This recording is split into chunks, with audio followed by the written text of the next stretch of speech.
So here we go. My name is Ray Binkowski. This is Small Business to Grow. Today I have the one and only Thomas Plummer. And Tom, how would you describe yourself to people that don't know you? I've been irritating small business owners for about 4 decades now, trying to figure out how to make them better, how to save them in tough times, how to drive them forward. I'm that small business specialist that just happened to make a living at it for a long, long time. So how do you what was your path to arriving at what I would call expert at small business? I'm most small business owners, and a lot like you in your journey is when you're missing information you have to know. So I was thrown early into a job way over my head. I was supposed to go out and work with all these at this time. Strangely, it was a martial arts organization that had 90 commercial health clubs in part of it. So they had about 300 karate schools and 90 health clubs. I was 25 years old maybe, and they go, oh, by the way, you're going to go help all these guys open leases, new space, and teach them business and how to raise money. And I'm like, I don't know any of that. I'm a sales dude. And so I had to sit down and go, what do I need to learn to be successful? And so I needed to work with an architect. So I did a free on my part, intern for about 12 weeks with a guy I respected who drugged me to projects and showed me lighting systems and space stuff. I needed to work with a lease. So I set into a very, very intense lease program in San Francisco. So I needed to learn leasing from a guy. So who knows better? The guy that rented the Transamerica Tower in San Francisco. So I just begged my way into one of his stuff because I wasn't a real estate guy. And so he graciously let me sit in. And so it's like all small business guys. If that's the thing, if I'm talking to a bunch of small business guys, it's like you don't have to know everything, but you have to ask the right questions so you can find out, because that's how you save your business. And you and I, the discussions we have, it's the same thing. It's just like, what do we need to give our guys to make them successful as our clients? It's what they don't know, but they need to ask the questions. So we need to know what they don't know so we can actually help them a little more. So for that small business owner that is similar to you, maybe 4 decades back, today the rules or the path to arriving at expert is the same. It's get out there, ask questions, and then be willing to, as you said, volunteer as almost an intern, an unpaid intern, just to learn that aspect you don't know of business. The businesses, it's changed so radically in 4 decades. My brother and I were laughing. I'm a guy of a certain age now, but we grew up. There were little neighborhood grocery stores where like some guy would own this little, God, it couldn't even have been 2,000 square foot little store. And he'd have veggies and canned goods and a little meat section in the back. But you walk 3 blocks over and there's another guy. I mean, those guys are gone. But it was simple in those days, simpler because it was him running the whole store, stocking his own shelf. Maybe his kids helped. He had a cash register and wrote honest to God checks. And if you get into business now, it is exponentially harder than it was because it takes so many skill sets to be better now. So when people get into this, the mistake small business guys make is they think they need to know everything themselves, and they don't. Jack Welch, one of the greatest business geniuses of the late last century in this country, one of the classic quotes is, he said, I don't know the answers. He says, and nobody knows all the answers. He says, but I know the right questions, and I surround myself with people that have the answers that I need. And so when you're a small business like marketing, I mean, my God, how would you market a typical startup these days? How would you, everything from a little retail shop to a new chiropractic business to a medical-based business, you're marketing these. It's hard. I mean, you've got to be a master of social media. You've got to have a strong web presence. You have to have the ability to turn out daily content to feed people back to you, because we just can't run a newspaper ad. We can't do a direct mail like we did not even too many years ago. And then you get into accounting, the tax ramifications, you throw in a virus. Small business is the most important thing for them is to reach out and say, look, I've got this business. What do I need to be successful? And who has the information that I need? They have to be willing to ask people like you, like me, for help. And most of them don't. They'd rather go down based on ego. I know everything. They'd rather fail than admit that they don't have the answers. But Jack Welch says you don't need the answers. You need the questions. Why is my business not performing? What do I need to learn? I don't know marketing. I need to learn marketing. What's my questions? How do I market this business in this community? How do I get a presence here? How do I manage my money? How do I hire, fire, train, motivate employees? All those things can be skill sets that are learned, and people have the information if the guy's willing to reach out and grasp that information. And we see that time and time again with clients is there's huge upside and potential at very little cost with just simply asking a question. Like one of the things that I tell clients is, and we worked on some social media content about this subject today, which is this. Everybody goes to lunch. Like this is I don't know how many sales books, marketing books. So pick up the phone, get on the internet, go on social media and reach out and contact that person that you want to learn from and invite them to lunch. Take them to their restaurant, pick them up at their office if they want you to, and then cover the bill. I mean, I attended a conference on doing business in Southeast Asia 15, 20 years ago.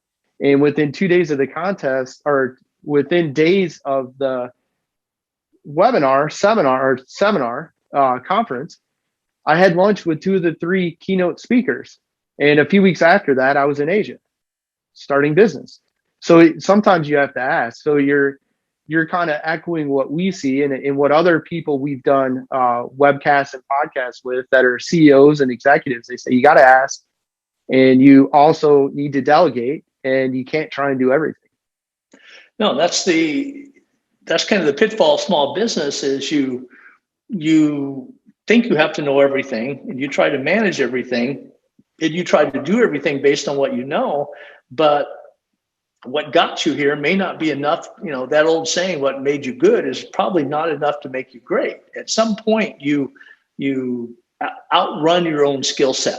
Everybody gets to the point where you just can't know everything today that you need to be that person.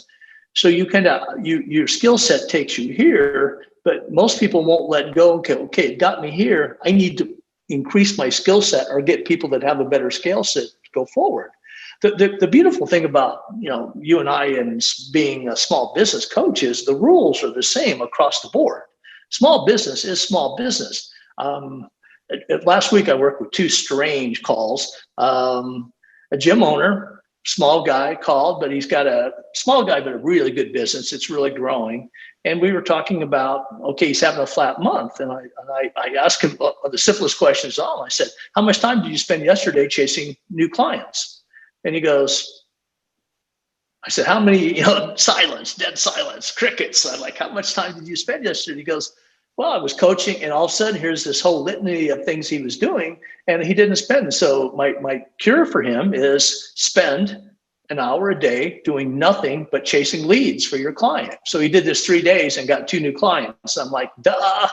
And then I was working, it was a referral from a friend, and somebody goes, you work with beer guys. And I'm like, what do you mean a beer guy? This guy's got a little brewery. I live in Asheville now. We're the king of breweries here. And but this guy was in Florida. He's got a little bit of a brewery, a little bit of a wine shop, gourmet food. It's a really cool business. And so he said, will you take a call with the guy? And I'm talking to the guy. And I said, so what's your problem? He says, we're up and down. We just have this business and it goes, and then all of a sudden it dies for 3 weeks and it goes. And I go, who's doing your marketing? And he goes, my girlfriend. And I go, what's her marketing skill? And he goes, she's my girlfriend.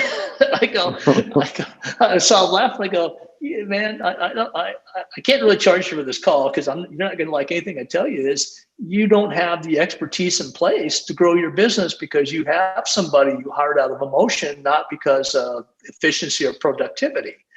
And I'm looking at this going, this has got to be one of the most common themes in small businesses. We know how to be busy, but we don't know how to be productive and efficient when we need to be. And that comes back to, what do I need to be productive today? Do I have the tools? If I don't have the tools, who has the expertise that can take me to that level? It's at any, and I say this across the board after so many years, any small business can be fixed.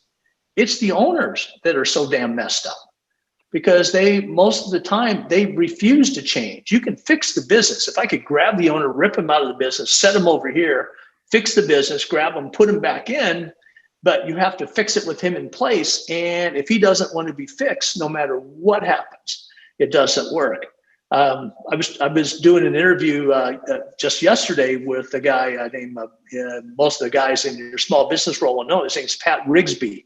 He's been around for years and years in the fitness industry, kind of a guru in that stage. He's got a huge following. And I'm talking to the guy, and we're talking about productivity and problems with owners and all this stuff. And he says one of the hardest things that he's ever had to deal with, that there's just some people that no matter what you do won't change. They'd rather write it down than face the fact that it's not working. The ego just refuses to let them change, even though the business could be fixed. They just won't let go and reach for that next level, because and we were both laughing because they get mad and blame the consultant. It's like, we told you how to fix it, but you didn't want to do the work. Well, I paid you. It should have changed my world. It doesn't change your world because you paid us. It changes the world because we give you information that allows you to change your business and push it in the right direction. Very frustrating. It's like, yeah, we were screaming. And I think there's two huge things there. One is the confusion of being busy with productive. And productive in small business equals profitable, especially this last year with the virus, people working from home. There's a lot of businesses that have encouraged employees to be visible, to be present online, all of these things that equate to busy, and very few of them driving the bottom line, because there's such a divide between busy and productive that there's a lot. I've consulted with managers, executives that are saying, well, we've got everybody at home and they're doing a good job being visible. I'm like, well, you don't sell visible. You're not making money off visible. Like, what metrics do you have in place that quantify the time they're being visible with productive and then profitability for the organization? So I find that interesting, and I agree. There's a lot of small business owners that are so busy being busy, they never work on the business. You said something there very good, kind of shows your experience dealing with these guys. But you get to that when I'm working with a guy, and it's just I was working with a software company last week, and this, where he's getting some nice sales. He's adding 2 or 3 new clients, and they're all on residual. They pay him monthly money, and it's a good business. He's getting 2 or 3 a week, and he's talking about, well, it's not, this, and I want to, grow. And I said, well, tell me what it looks like when it's productive. What number do you want? And he goes, well, I'd like to add 40 new clients a month. I said, where'd you get that number? And he just starts laughing. He said, well, I just made it up now. That sounds like a number that would really. So I think one of the biggest problems in small business, when you mention the word metrics, is they don't know what they're trying to get done. Yes. If we only had 1 minute in this interview and I could teach them one thing, it is always start with the expected outcome and work backwards. And when guys write business plans, it's always a linear progression going forward. But they don't know really, I need sales, I look at this. They need to start here. What's this business? If I modeled it out in 12 months down the line, 18 months and 2 years down the line, what does this business look like when it's successful? And then what do I need now and put in place to get from here to here? So I think if there was one tip and just one short burst, it's most owners fail in small business because they really don't know what they're trying to accomplish. They don't know how many sales are good. They don't know the profitability of that sale. They don't know what they're chasing. Therefore, if I'm chasing X number of clients, then I have to spend X number of dollars on marketing, because there's a relationship between what you spend and what you generate. Once we get that number, then we know if we spend more, we should get more. But they don't know. So the expected outcome, that metric you mentioned, is very powerful, Ray, very powerful, that people just don't know what they're chasing. And I've had this conversation with clients in a handful of industries, and I say it is, and I stole this, and I don't remember whose book it was that I read along the way, but start with the end in mind. And then, so I say start with the end in mind, and then you need to have an exit strategy. And even if you don't execute that exit strategy, you know where you want to go, and you have an idea of how you get out. And at some point, probably 90% of the small business owners are going to want to get out. And I had my last brick and mortar, I had an exit strategy in the back of my mind for probably 10 years. And I ended up not executing it, but I always had that strategy. And though I didn't take that strategy as, I didn't open that door and walk out and exit, that set me up with the thinking that I ended up using to exit stage left. And I still got out of the brick and mortar and out of the business. But that outcome is huge. And then with that outcome, knowing what you want to accomplish, starting to understand what are your key metrics. Like what are the numbers you should be looking at? And I see a lot of small businesses, I don't know if you see this, but I see a lot of businesses aren't paying attention to any of the numbers. They generate numbers. Accountants are good at generating an immense amount of numbers, but the numbers have to be a relationship to the business plan on what I'm trying to generate. So accountants record what happened. They're not very good at predicting what will happen, because they're not in our business. They will build a pro forma, but it's not what they need to do. And it's really weird how that concept will transfer. I'll take it back 2 years ago, pre-virus, in the same week, which was hilarious because I remember because I stopped to see my brother on the way home. So I'm on the West Coast consulting for a division of Titleists, doing a whiteboard session with the president of that division and all this. And we're doing this and trying to lay out a 5-year plan on what is this company now? Where is it going? What's the expectations? One of the classic whiteboards where you come in, you take their cell phones, put them in a plastic bag, lock them down for the day. Nobody just make them bleed. You're just in that room trying to conceptualize what this business has to do. And I stop on the way home, see my brother, my nephew's 30-some years old, wants to start a new car detailing business. I end up having the same talk with him over a couple of cheap beers that I did with the Titleist guys. I'm laughing my ass off because I'm asking the same questions. Like, okay, what's this business look like when it's done? How do we, that backward, filling it backwards is a very strange business concept, but it is probably the ultimate business concept.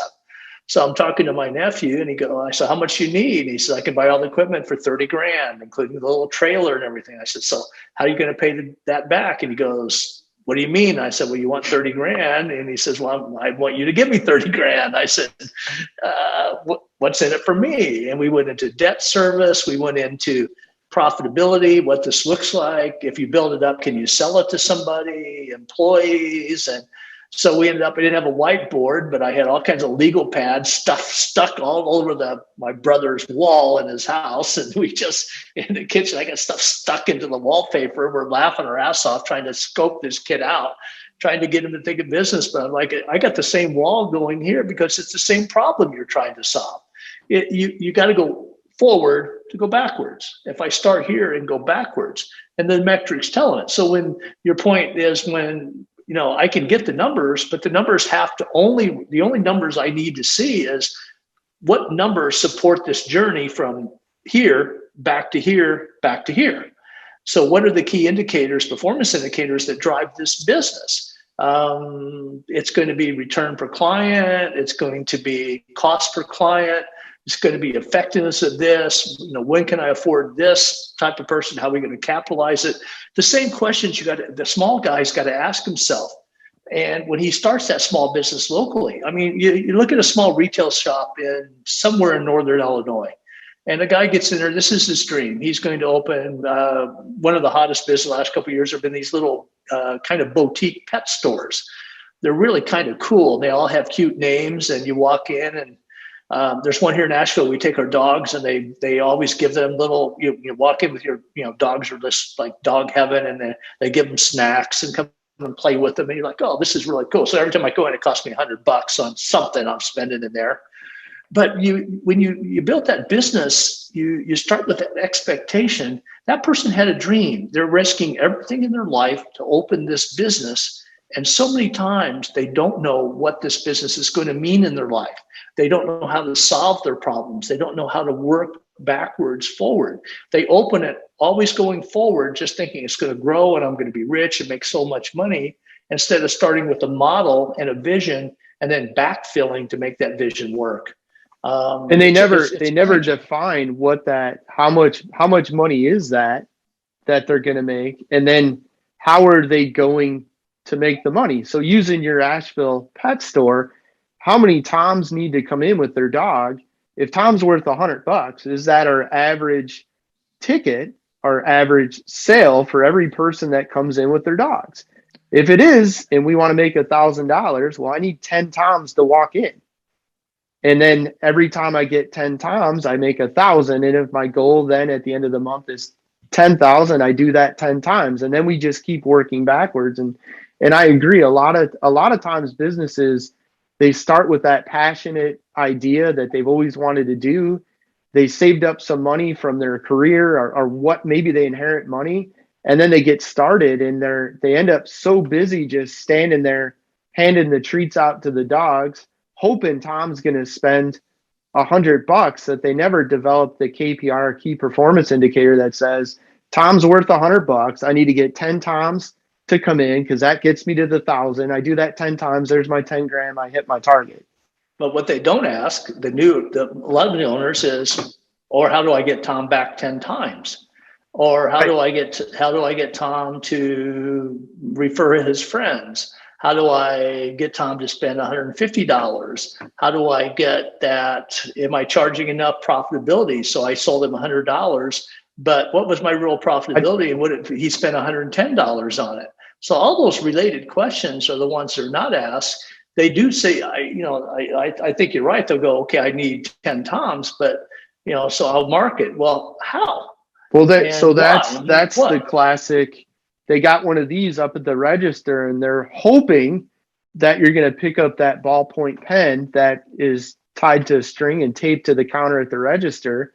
You're going to be kind enough to give them an email address for an email account you actually check.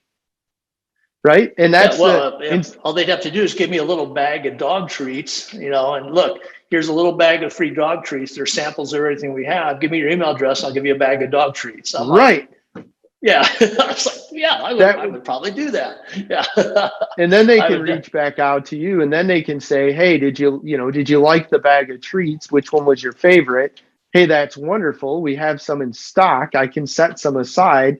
If you'd like to make the payment online, they'll be waiting for you can curbside pick up whatever you want. And that's leveraging technology. But I see a lot of small businesses. I did this last year with a brick and mortar operation where they had been doing the pad at the register and they didn't have contact info for the customers. And we went in and leveraged technology, brought them into the 2000s, shifted how the customers completed transactions, improved the customer experience. We raised the average sale per customer a few dollars. And then now we have a mineable database. Everybody that buys, we've got their contact info and they're happy to give it to us. Yeah, I mean, one of the new raging businesses in this Asheville area too. It's quite a startup community. There's quite a few people here, and there's money from the universities and stuff. It's one of those areas where you see it's kind of a trendy area. But one of the things here is wine bars. So somebody will open a small wine bar, good beer, because of all the craft beer here, and a limited menu, but good food. And so, of course, I'm sitting in one of these and, sharing a bottle of wine. My wife and I were sitting there, and the manager comes up. She goes, "Oh, thank you." She goes, "Have you been in before?" And I go, "No." And I said, "I like your place." I said, "Good service. Thank you." And she goes, you want a free dessert?" And I go, I'm going, "Yeah, maybe," because I'm laughing. I know what's coming. She goes, "If you get on the mailing list right now, I'm gonna buy you dessert." And so I'm yeah, sure. So I'm going along with this, and I appreciate, that was really cool. And I watched a few other people, and she's worked the room, and she met somebody new. "Are you on the mailing list yet?" And all of a sudden, a few desserts are here and there, and so next day, I get not a pitch, I got a really nice thank you. We know there's a lot of new business in the area. You supported ours. Thank you. We really appreciate that. So I've attached a coupon for the next time you come in that any bottle of wine you want is 50% off. Thank you. And I'm like, okay, this is really cool. But all of a sudden, I'm in. I'm in, and I'm a loyal customer of the place because I was validated for spending my money. Two, I was rewarded for my behavior of supporting their business. Got us back in, went in, of course, then I ordered the dessert, which is huge profitability. That's the $3 iced tea, that cost them 22 cents. And I'm laughing at the business plan. I'm going, this is brilliant. So I get a couple of that, but they're all personalized. They feel, whoever's writing them, it's like they write them just for me. And so I'm looking at this business, I'm going, from going to just a wine bar, and I hope the hell somebody comes in, to a small business person having that plan of looking at the client. What is the long-term value of the client? How do I get the repeat business of the client? What tools do I have that are economical to start to build loyalty with that client? What a beautiful skill set. And again, back to our original point we talked here, owners can't know all that. It's almost impossible to know all those things. And eventually I ended up messing with their business a little because she made the fatal question, like, "What do you do?" I'm like, I fix broken businesses. And she goes, "Well, what's broken in here?" And I go, "Your wine menu." I said, "Most of it's on the phone, but you've got a very interesting and complicated list, and you want me to pull it up on your phone with a code and with a Q code." And I'm like, "No." I said, "That's ridiculous. If you want to say paper and be very Asheville hippie trendy, put the damn thing on a chalkboard, but don't make me go to my phone because you're taking me out of your restaurant into the phone instead of the ambiance of the place." So that got me a free bottle of wine. And the next time we came in, there was the big wine menu, really done. Somebody artsied up and all this. I'm like, good. Now I'm even more loyal because they did what I said. Yeah, and so I got probably their cost $20 wine for what would be like a $500 an hour consulting call. But I'm in, I follow it. But so they're willing to reinvent yourself. They're willing to evolve your business, and that's where a lot of owners get in small retailers. They get in, they go, it's not working, but I'm sticking to the plan instead of saying, no, the plan's wrong. I need to evolve, and often that's when you need a second, set of eyes to go, okay, the plan's wrong. It's not working. The dream needs to be tweaked, and telling people that, hey, this is everything you've been saving for the last 3 years is off by about 20 degrees. Then they can't see it. They're so emotional. So another lesson, if there was another second most important thing in business, it would come down to, it's a business, not a baby. You got to get past the emotional aspects and realize this is simply a concept that can be manipulated with different outcomes. But we get so emotional in starting this business that we can't understand and let go of that emotion to understand that this business is just a business. It's not you. It can reflect your personality, but it needs to evolve as you've done. It needs to grow as you did as a child into an older person. It has the attributes of a person, but it's still just a business that needs to evolve or it dies. And it's a hard And that's lesson. where I think that's where the coach or the business mentor comes in, because sometimes that business can be on track yet not successful. And they're, like you said, they're a few degrees off. And that extra set of eyes that's not emotionally attached to the business can connect the two dots and say, look, you're here. It's close. You got to move over here. Here's how you connect them. And then suddenly, they 5X their revenue just by doing something very similar to what they were doing. But when they have that coach or that mentor step in and say, listen, you're emotionally attached, you're stuck in doing it this way. What you're trying to do, yes, is right, but this way needs to just adjust it a little bit. Here's how. And then they take off. Yeah, it's a tough skill set. I have people put in their markets. It's like, find a personal trainer near me, find a business consultant near me, all that type of stuff. And you put it in, and it's really, in many markets, they take you to some big accounting firm or some firm that wants $20,000 deposit, and you're a small individual retail person, or you just put all your money in a wine bar, or you got a startup brewery, to hire some, top 5 consulting company in the United States with a $20,000 to $50,000 retainer probably isn't going to happen. So but to find people that you trust and to work with them where somebody coaches you up, the real term in there, and it's kind of a weird thing. I don't know how we got down this path, but I think it's a good one, is when you're really using a business mentor, a business coach, what you're really looking for is accountability. Yes. Here's the things where, look, here's what I see, from 40 years of experience. Here's the things I think you should do. Here's how to do them if you don't know how, and here's what it looks like when it's done. So a good coach will tell you what to do, how to do it, but most importantly, they'll tell you what the model is when it's completed.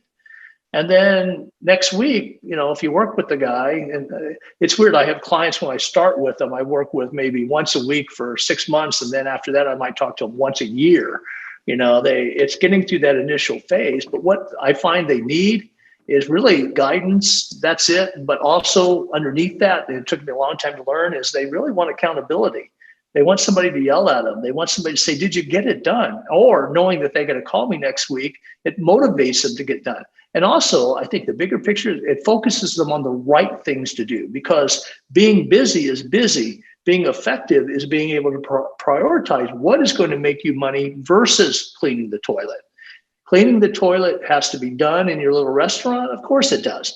But sooner or later in there, I got to go reach out to 10 Thoms at the wine store, send the guy the coupon, and generate money for tomorrow so I can keep the toilet and not give it back to the landlord.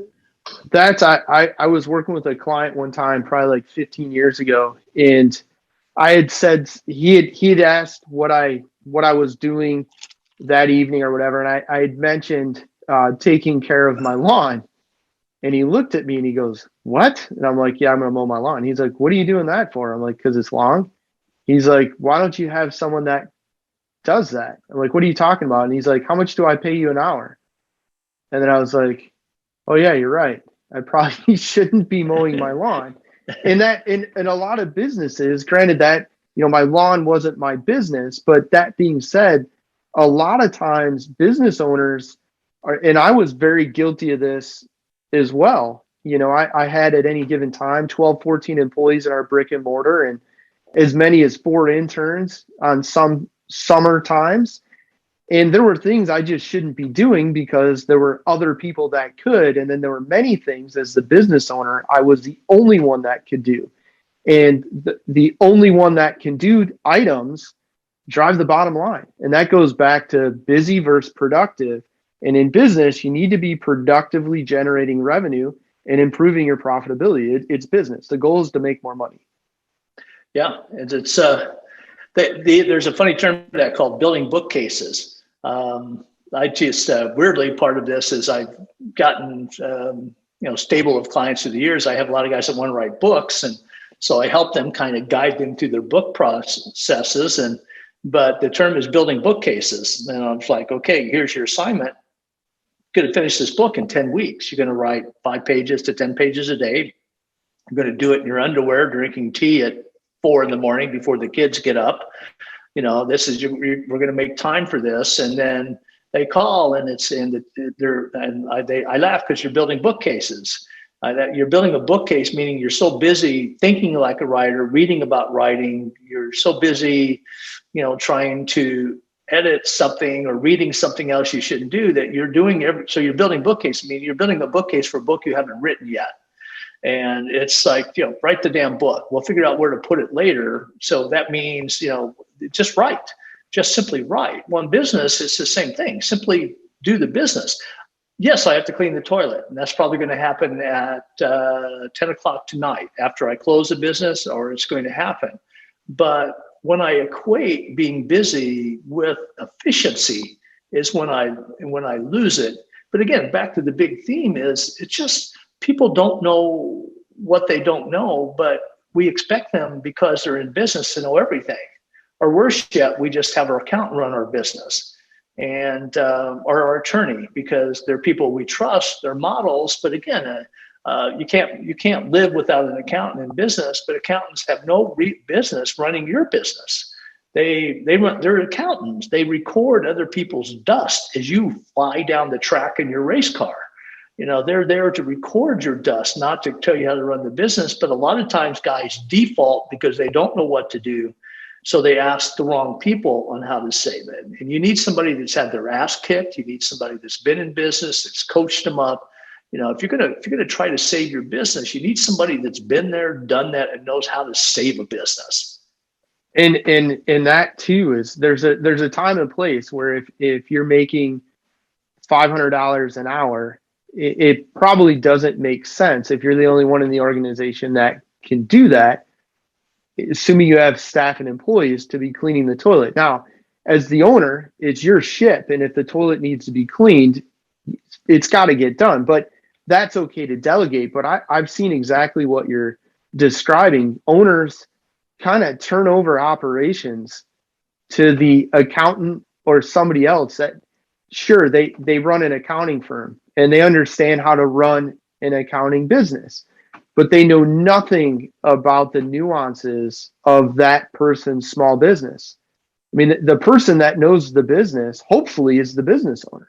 And there's some things you just can't delegate. Yes, there's some, you're not going to know everything. And yes, there's areas that you need to delegate, but you definitely don't want to delegate operations to somebody that is a bookmaker. They've got a ledger and they've got income and expenses, and they're good at tracking that, but they may not know how to run your business. And I've seen that with businesses, and I had that happen. We looked at hiring a marketing company, and I gave them about 30 days worth of work.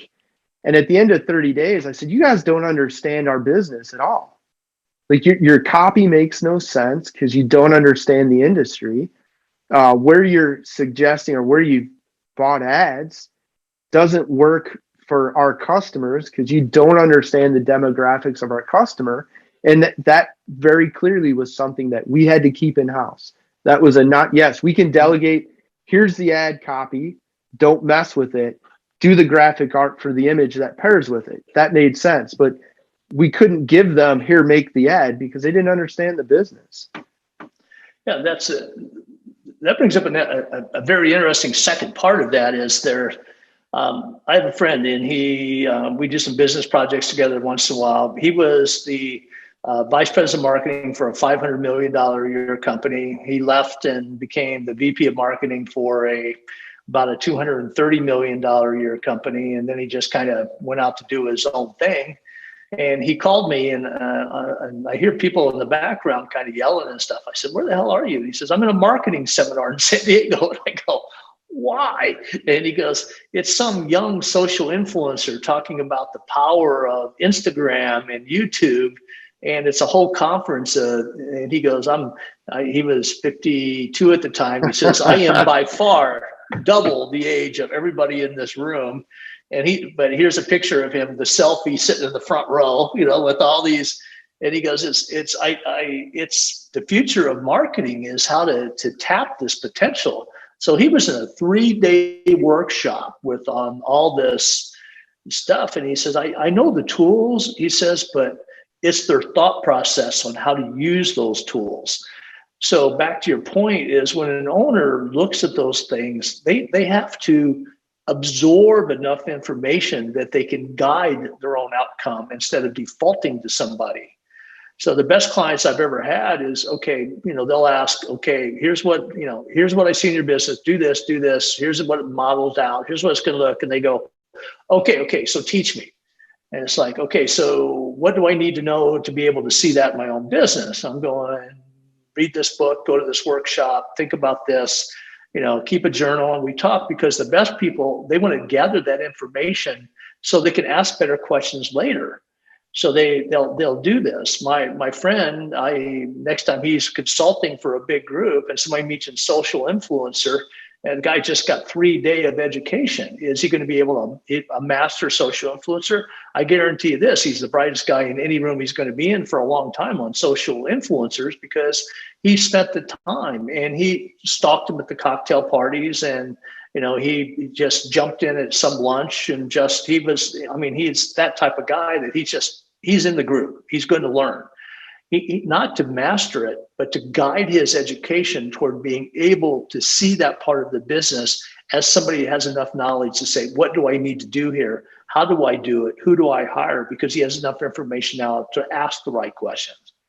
And I think it's imperative that you have the ability to make an educated decision on when you delegate or outsource service. Like we had bought a landing page.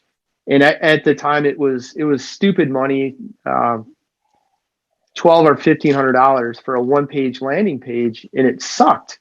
And the onus was on me because I didn't write the copy, and I just trusted they knew what they were doing. They being the company that created the landing page, and it was horrific.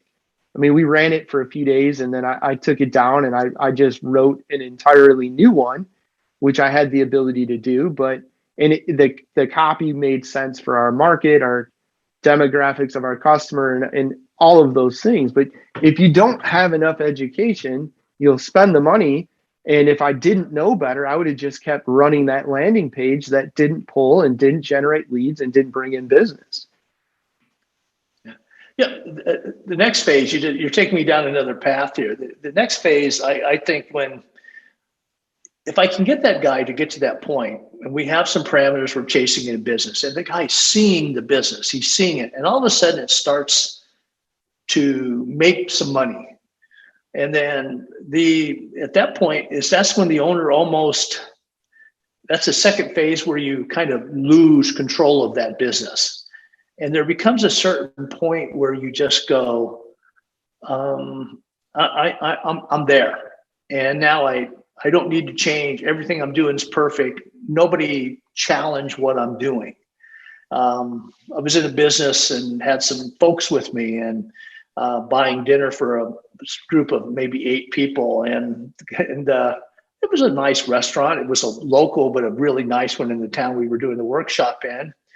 And so at the end of the dinner, I laid my American Express card out. And the guy goes, "We don't take American Express."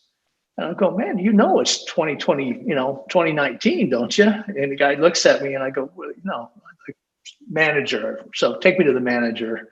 I didn't want to have that discussion at my table. So I went over and stalked the manager. I said, "Man, really? This is a business thing." He says, "Well, we're all family restaurant." And he says, and they charge so much more. And I go, "They charge $2 per 100. I just spent $900. Here, put extra $20. Right. Yeah. Put an extra $20 on the bill. If that's your thing, just put an extra $20 on there and take my damn card," because I knew he could take it, and he took it.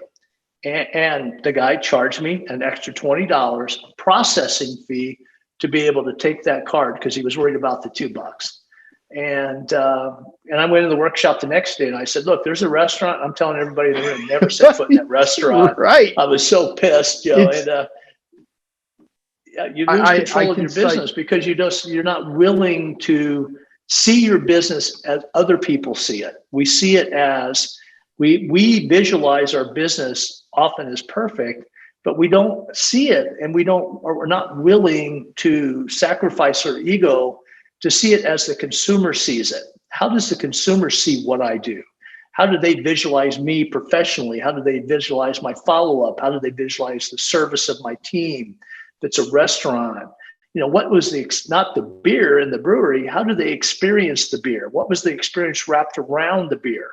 And people don't ask those questions. They're like, okay, I made a product, I'm from the front down. They don't sit there and look at the client and go, oh my God, this is a horrible experience. It's good beer delivered in a very bad environment, because they never see their businesses and the weaknesses as other people. Another reason a consultant can help you is see it as the consumer sees it, not just, you and I both know from so many years is when the business is in the middle, you're pounding it from the top as a consultant, but then you got to come down here as a good consultant and say, look, here's how I experience your business. Maybe we need to work on this menu on the phone, like the wine store, type of thing like that. Maybe we do need to take that piece of paper off the desk and give them a little treat to get that email. Maybe there's things like that. So you have to look at your business. That's why it's so hard in small business, because you have to run it from here, but you have to see it from the consumer and then be willing to adjust that all the time. And again, it's ego. The ego stops you from reacting to what the consumer wants or needs today.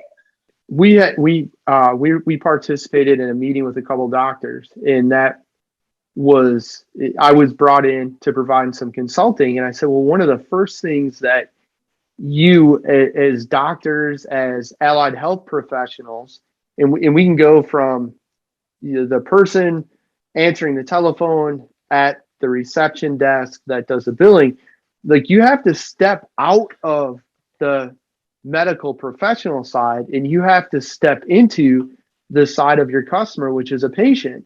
And if you've ever been to the doctor yourself, you need to think of things as the patient, not the doctor, because patients don't know what you know, or they would be a doctor and you would be unnecessary. Like you have to be able to step back, step away, and exactly what you said, see it from the perspective of the customer, the consumer, or in this case, the patient, because you're missing the boat. Even for those that don't know, I owned a brick and mortar health club for over a dozen years. And I would constantly have conversations with my coaches and trainers that went like this. Remember, our customers are here because they believe we're the experts.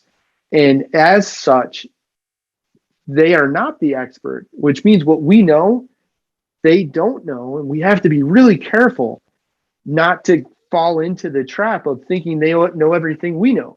They don't. And we need to approach our operations from the perspective of how does the customer see it, and deliver the experience to improve what they see. And they don't know what we know. They're not the experts. And if they knew everything about fitness and training, they wouldn't be paying us. Yeah, it's hard. It's almost like we're discouraging people on small business, but small business is it's one of those things where it kind of gets in your soul. It's really a validation of what you can be and what you can do. And a lot of people, it's not for everybody, but the people that really embrace it, they just become so involved in the process of it. And it's a wonderful way to, spend part of your life. And some people do make crazy money at it. My wife had a chain of women's only large training facilities. They were 14,000 feet, and these were in New England. And at one time, it was probably the most successful chain of women's clubs in New England for what it did. But she lived the brand. She was there, but she spent so much time on what the consumer experienced and what the consumer felt in the business and how the consumer, and then visiting other business, coming back, because it's that constant evolution that keeps you out and ahead. So, and people, I look at small business, they go, why do people fail in small business? What's some of the reasons? Why do people fail in small business? I give you a whole list. The concept isn't there. They don't know exactly what the product is going to be. They don't know exactly what they are trying to sell. So what's the product of a wine bar? Well, it's wine, or is it? Is your product the service, the experience of the wine? And so they're not even clear of the concept. Many of them are underfunded. They think I'm going to open up and be profitable the first couple of months. And the Small Business Administration, it's old data, but they say you usually should have reserve capital to get you through at least the first year. And sometimes the old data says through the second year. It takes a long time to grow a business. Most guys don't have the capital to grow a business. Most people don't understand the various parts of the business, what it takes to market, to secure new business, to develop and grow businesses. They don't have enough marketing experience to be able to understand that's going to be the key leverage point for almost every business is I've got a great concept. How do I share that with and all the rules have changed on that in the last 5 years. So people get into small business, there's just a litany of things that you can do to kill yourself, to make this business ineffective. But there's also a whole course of properly prepared businesses can be very profitable. That little dog place, I got to know that owner, and it's like, this is goofy. She in the back, she grooms them and all this stuff. It's a great little boutique store. I visited another one in another town in North Carolina. You just drive out to these strange little towns, and they've got a great old downtown and great shops and wine bars and restaurants. And you could spend, the rest of your life in Western North Carolina visiting these small places. And walked in, there was another dog store, and I'm like a sucker for these. And I walked in, I'm like, this is really a cool concept. And these people, they came around the counter and played with the dog, wanted to hold the dog. They're going to walk around with you. They showing you new stuff they got in. Hey, come, you got to see this, dude. This is so cool. Look what we just got. And I'm like, I'm so into this guy's energy that I'm like, I'm there. I'm with this person. They showed me. We think we make it hard. But if Disney, for example, they get a bad rap. They're just like Disney. It's crowded, it's packed, it's all this. But Disney still is. There is magic in the Magic Kingdom. They still probably do customer service as well as anybody in the world, and probably better than most in the world. I was at again, most of the stories start this way, in a really nice high-end restaurant on a Disney property. And we're sitting there, and there's 4 or 5 of us upstairs, and we're just up in this thing overlooking the village, and there's thousands of people walking through this place at Disney Springs in Florida. And I'm sitting on the upper deck, and we're talking wine, and I'm talking to the waiter and about the wine. I was like, it was an amazing list. The guy's one of the 250 master wine guys in the country that manages. He's the manager of this restaurant on the property, and so the guy comes out because I was asking a lot of questions. The guy goes, he says, "You're the guy that's interested in the wine." I said, "Yeah." And I said, "Oh man, you do such a great job here, and I love the list." And I said, "Your experience of your staff is wonderful." He said, come with me." And so I get up. So he takes me back into the wine storage rooms. We're back there. He's back to where the prep stuff is. He's got it back to, in his office, and he's got this really great wine little tasting area in his office. So my friends are like, "What the hell happened to Thom?" And I'm sitting in the office drinking a glass of wine with this wild wine guy, on a Disney property. He goes, so I left. I said, "Thank you." And he says, "Yeah, it's just part of what we do here." He says, you have an interest and you appreciate what we do. Thank you. And then, of course, he walks us to the front door, shakes everybody's hand. And I'm like, man, who does this? Disney does it on a property. He created the experience of the business. He created the structure of the business, the quality of the business. The staff was brilliantly trained. The total experience, the wrap around the client. That's what I wish more, no matter what you own, what is the experience of doing business with you? And that's another one of those tips, Ray. We could do a whole hour on that. What is the experience of doing business with you? From even the first, I see an ad. What's the experience of the ad? How does the ad make me feel? Does it make me want to do business? Does it answer questions? Does it trigger, boy, I'd really like to hang out with that guy, do business with them? What's the experience of the first time you call me? How did you greet me on the phone? That's part of the experience. I walk into your business, that dumbass counter kid that's behind there because your son needs a job and he's horrible and he's behind the counter, what's my experience of your employee that day? How's the place feel? How's the music? How's the energy? If we think about that, it's business is hard, but it's not that hard. Start with the experience of doing business with you. If the experience is good, people will probably come back and probably enjoy doing business with you. So we have a client, and the past client, he has run for the last couple decades big box home improvement stores, and he's run every big brand in North America. And 3 times he's taken in the last, say, 8 years, underperforming big box, so 100,000 square foot, tens of millions a year in annual revenue, from worst in the area for that brand to top three. And well, 2 out of 3 times he took it to number one. And his process is super simple. And one of the things he describes is he says, listen, man, he goes, I run a home improvement store. And what we're selling really isn't sexy. It's not glamorous. It's not exciting. It's lumber, it's power tools, it's fasteners and nails and paint and, drywall. It's kind of boring. He goes, but my goal is to get you to walk out to your car, sit down, grab the steering wheel and say, wow, I don't know what just happened, but that was awesome. He goes, it all starts there. And kind of to your point, then we work backwards. He goes, but if I can send somebody out of our store having just bought some paint, some sandpaper, some drywall patching materials so they can redo the kid's bedroom, and if they walk out and they have that experience, they're coming back. And they're not going to go to my competitors. He goes, that our whole focus, and I get my whole team to buy in, is we want to provide that wow experience.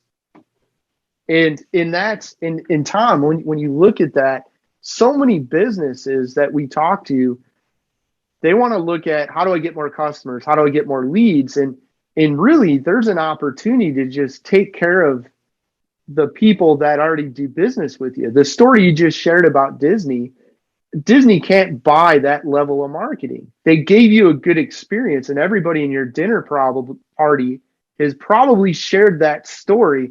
You're not going to believe this. Thom's into wine. Everybody knows that. Well, Thom gets the wine guy running the joint, taking him in back. Do you believe Disney would do this? I mean, there's so much upside and opportunity to just invest in taking care of your existing customers, and probably more so than chasing more leads. It's a small example. I was in a Gold's Gym in New Jersey, and I'm hanging up front. I was there for the day visiting the guy and doing some work. This was years ago, but I'm standing up at the front counter and drinking a shake, and there's just this flash New Jersey downpour, just that summer pounding rain. It just came out of nowhere and just pounded. And this woman standing there looking, she had, used the locker room, and she was kind of dressed to go back to work.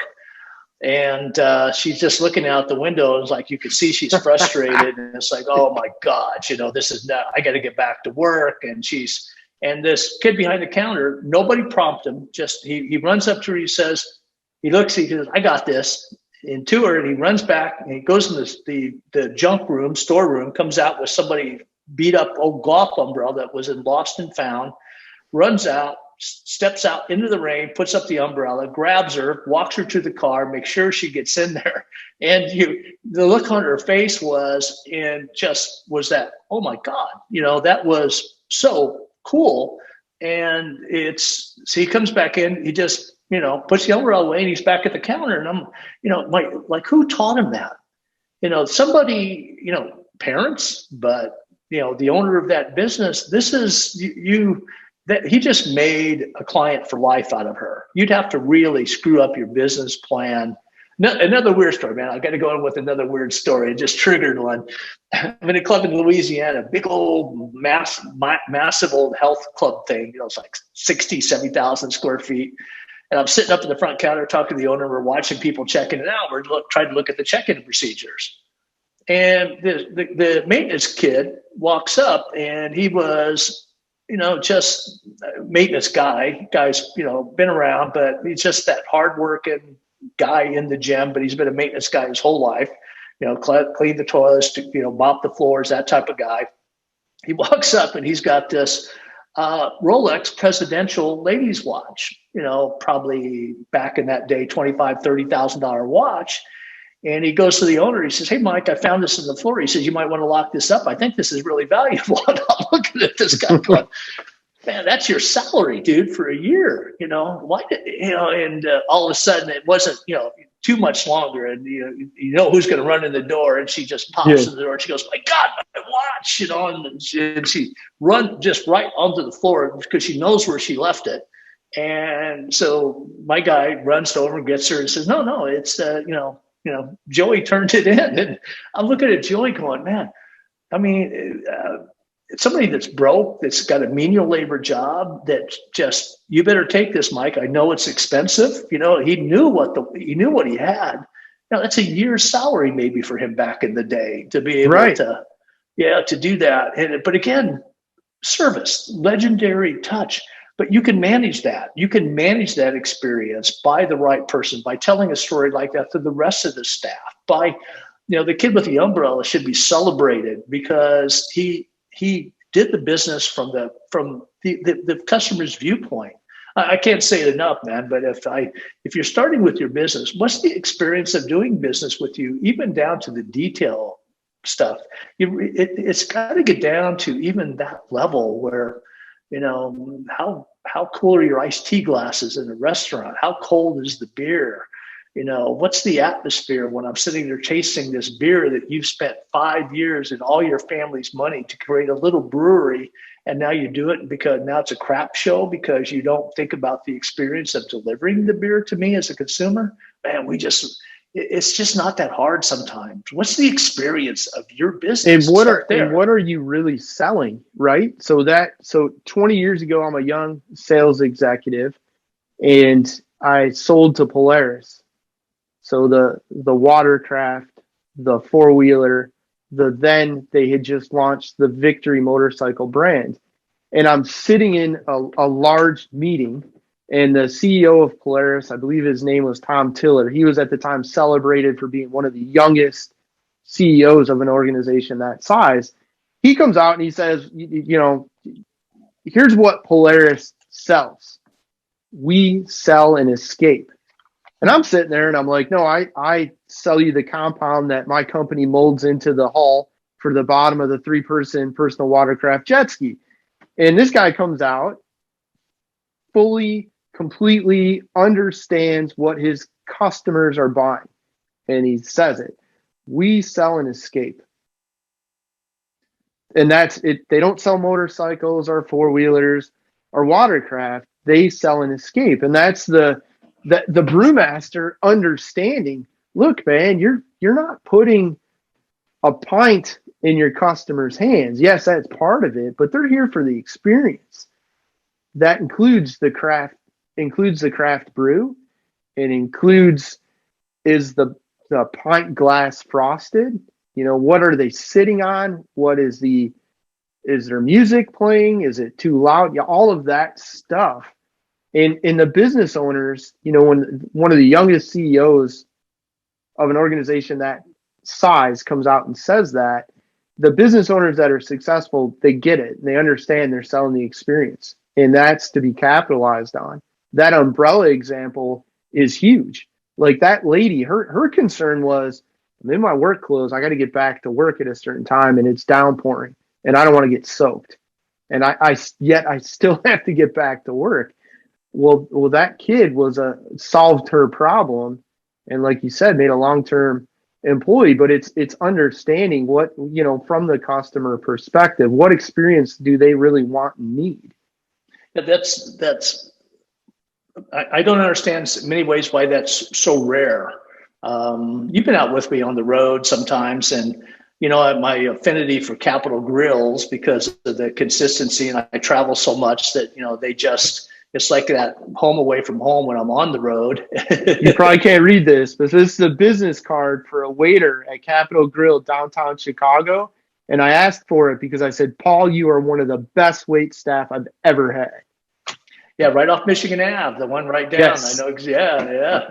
That's one of my favorites. I was in one in Providence. They moved. The original one was there, and I was in the newer one, and we were there with a bunch of folks, and the guy comes up, and the waiter hits us, and then the manager walks over and just introduces himself, working the tables, which I thought was pretty impressive. And he goes, have you folks been here at Capital Grills before? I'm laughing. I go, this is my 17th different one this year.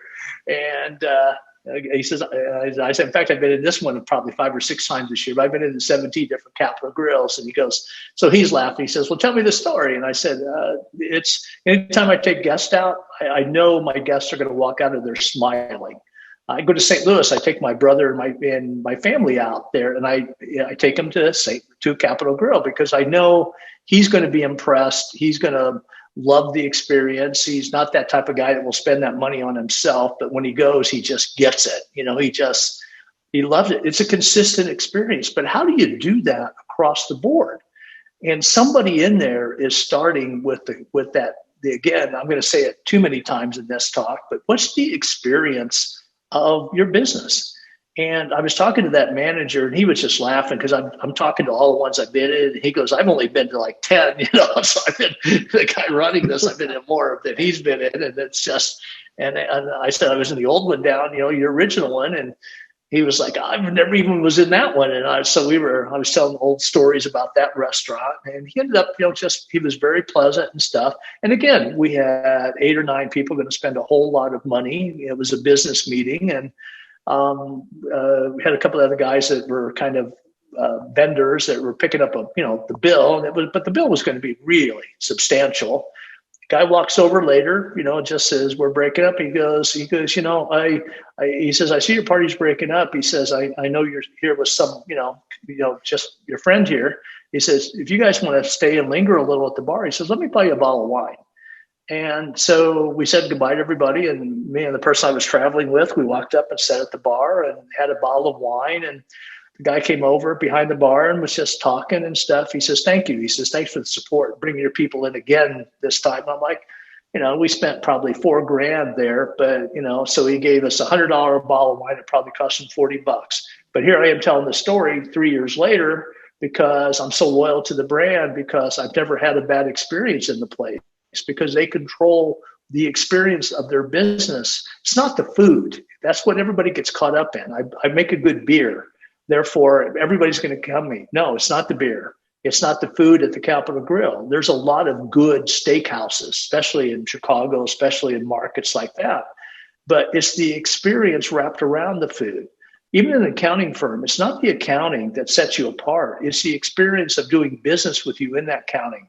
How fast you return my calls, how polite is your person when they answer the phone, how do they how hard is it to get to you when I need help?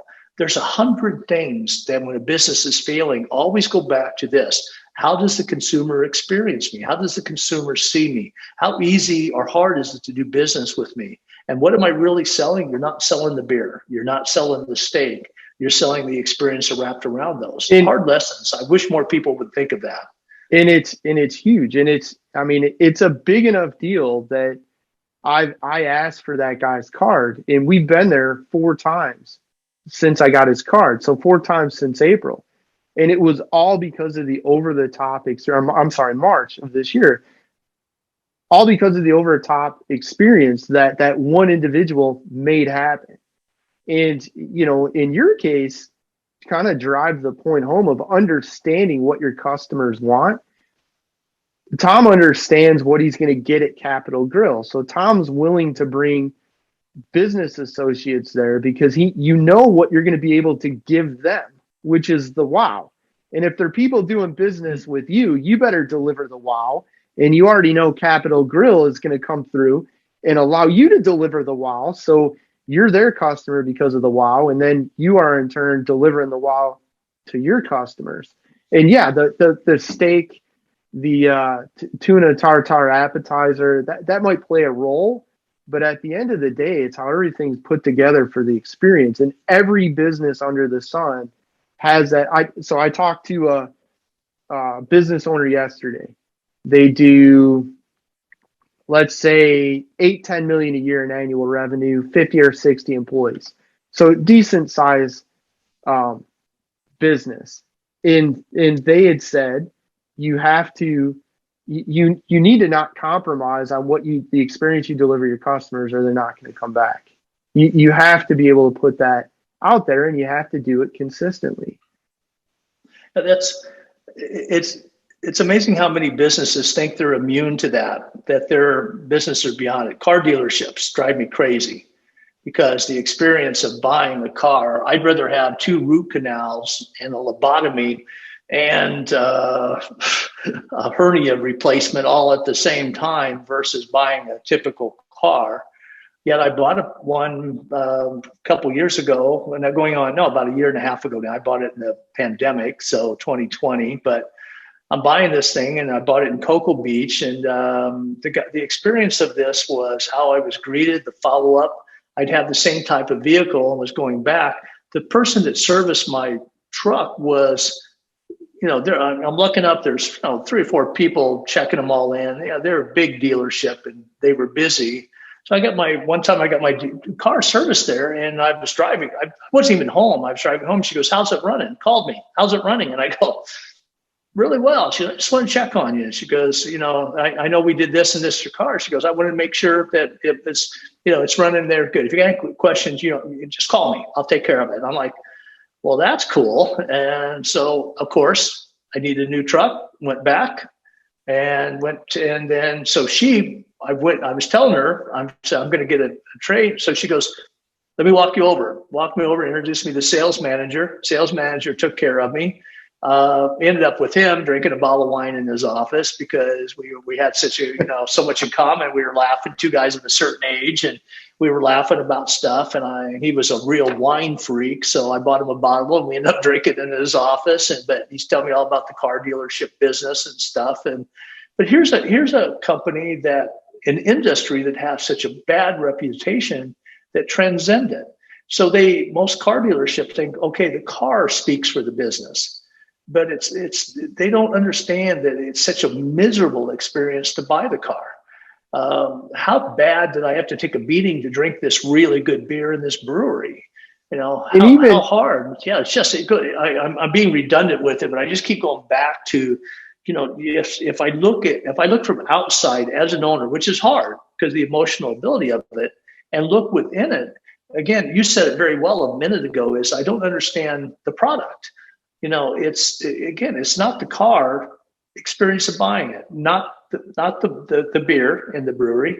It's the whole experience of wrapped around it, not the steak, but the waiter that you're willing to fight for to get the guy to come and service you because he just adds so much to the experience of an already good restaurant. It's incredible when you think about it. And what I think is most interesting for the small business owners out there, the entrepreneurs, there's so much upside. If you're in a mature industry where everybody in the industry, all of your competitors are delivering that same shitty experience, if you're the one that stands out and starts to put the customer experience first, you're going to win. And it doesn't matter that everyone else in your industry isn't doing that way. There's huge competitive upside to being that one trailblazer. Yeah, the stories could go on and on. I've had so many horrible, horrible customer experiences traveling 30 weeks a year. But there's a common theme in the ones that save you. I was on a Delta flight going to the East Coast, West Coast, flying into Orange County. And the flight attendant was passing a glass of wine to the guy next to me, dropped it. And I'm sitting there with my ankles crossed and filled both shoes and just drowned me with a full glass of red wine, of course. And so I'm sitting there going, "Oh, these shoes are gone." Done. So she's and I'm just like, okay, Deltas take such good care of me. I'm like, okay, I can get past that. So I've been up trying to, it's flight. I've been up since like 3 to the airport to get to the first flight because I wanted to get out there early. And it was just one of those things where by the time I get off the plane, I smelled like wine. I take my shoes, throw them in the garbage, walk into Johnson & Murphy in LA and I had to buy shoes before I left the airport and new socks. It was just horrible. I get to the hotel, I'm just mangled. I am beaten. And I walk up to, just as the door opened, there's a guy standing right inside the door in a coat and tie. And he goes, Mr. Plummer, welcome. He says, how's your day, sir? And I go, one, he knew my name because I think they had recognition software, but they knew me as I walked in. Kind of not a boutique place, but it was a high-end hotel. And I said, not good. I said, one of those days, I'm just laughing. He says, we can fix this. And so he walks me over. He said, those big giant check-ins you normally see, they had little kiosks, and they had somebody behind a kiosk, so they were accessible. It's not like you're standing, leaning. Us versus them. Oh yeah, and she goes, she looks at me, and I'm mangled, and she goes, sir, can we say that you're just not having the best day? And I go, so I was talking about the wine on my shoes. I said, you like my new shoes? Because I just, my really nice shoes they're in a dumpster at the LA airport, and we're laughing and stuff. She goes, we're going to make it better. And she calls the bellman, take his stuff up to this room.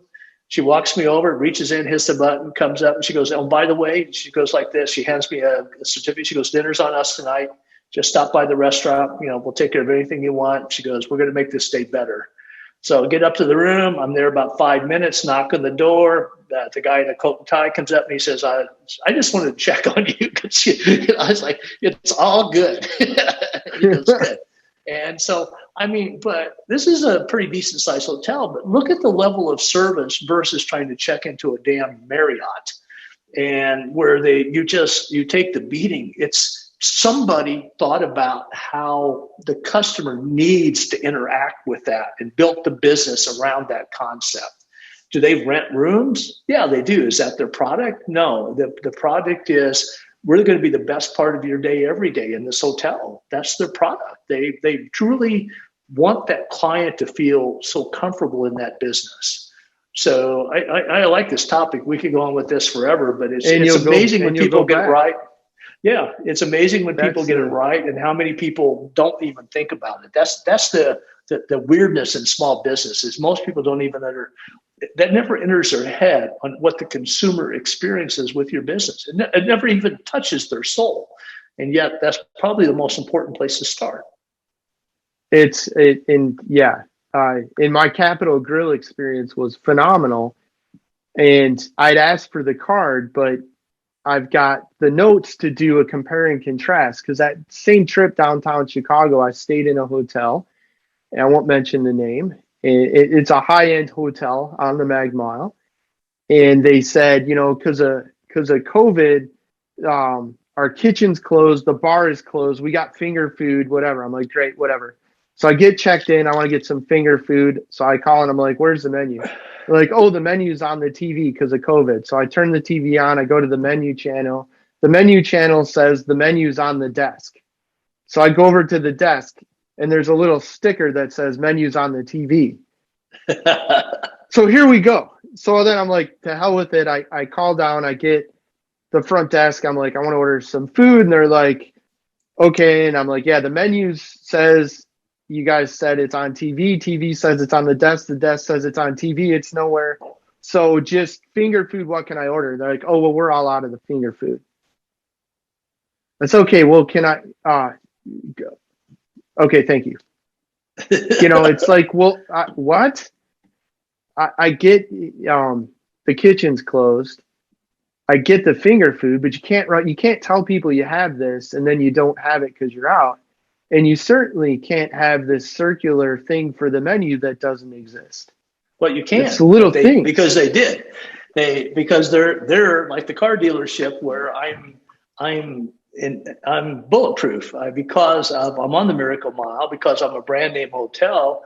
I therefore can get away with bad service, and yet that's proven over the years not to last, because how many businesses do ultimately fail that have done that concept? A lot of good businesses, not even the last couple of years, fail because their customer service just didn't support the concept. If you like our content, be sure to subscribe to our channel, leave us a comment below.